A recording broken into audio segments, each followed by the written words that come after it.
नमस्ते नमस्कार साथीहरू, फेरि आज म अर्को भिडियो लिएर आइसकेको छु अनबक्सिङको।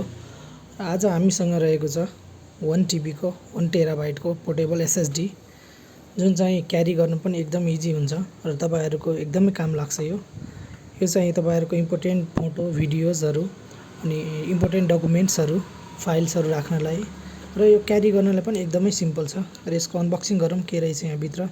यसको स्पिड चाहिँ 800 Mbps रहेको छ।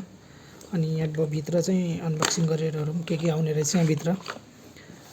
यस्तो यसको यो म्यानुअल भयो, म्यानुअल कार्ड भयो। अनि यहाँ भित्र एउटा यो पोर्टेबल SSD आउँछ, जुन चाहिँ यो क्यारी गर्न एकदमै सिम्पल छ। जुनसुकै ठाउँमा पनि तपाई क्यारी गर्न सक्नुहुन्छ। अनि यो डेटा ट्रान्सफर गर्नको लागि यो ट्रान्सफर केबल C टाइपमा आउँछ। Okay, thank you very much साथीहरु। यदि तपाईहरुलाई पनि चाहिन्छ भने यस्तो यो SanDiskको किन्न सक्नुहुन्छ। Okay, thank you very much. Video राम्रो लागेमा सबजना शेयर गरिदिनु होला।